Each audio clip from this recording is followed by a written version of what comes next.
A lift of total mass m kg is raised by cables from rest to rest through a height h. The greatest tension which the cables can safely bear is eta mg.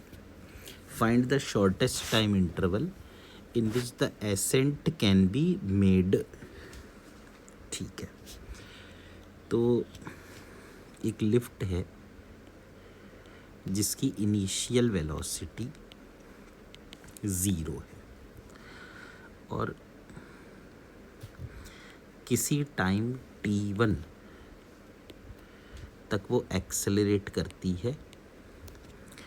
Tension ऊपर लग रही है ज़्यादा से ज़्यादा ईटा mg और नीचे mg। तो ऊपर जाते समय या एक्सेलरेट करते समय हम लिख सकते हैं nmg minus mg is equal to ma। तो a की ज़्यादा से ज़्यादा वैल्यू आ सकती है g n-1। तो ये एक्सेलरेशन हो गया। इसके बाद जब वो रिटार्ड करेगी तो रिटार्डेशन इसमें हम लिख सकते हैं, अब mg नीचे लगेगा और t ऊपर लगेगा और रिटार्डेशन नीचे की तरफ है। सपोज हम रिटार्डेशन को यहाँ पर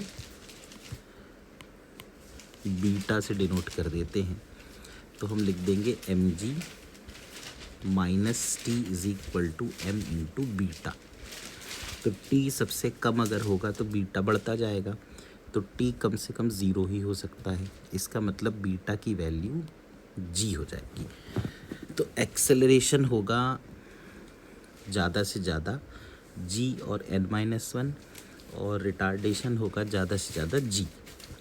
तो हम लिख सकते हैं कि जो हाइट होगी वो होगी half alpha beta upon alpha plus beta into T square, जहाँ एल्फ़ा है एक्सेलरेशन और बीटा है retardation.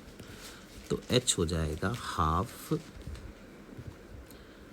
g into n-1 multiplied by g upon g into n-1 plus g into T square.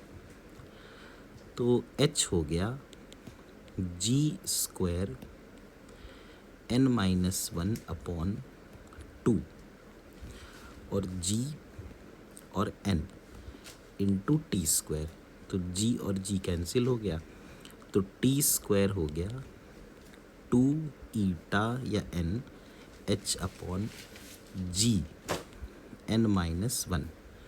तो t की value हो गई under root 2nh upon g n-1। ये है मिनिमम टाइम।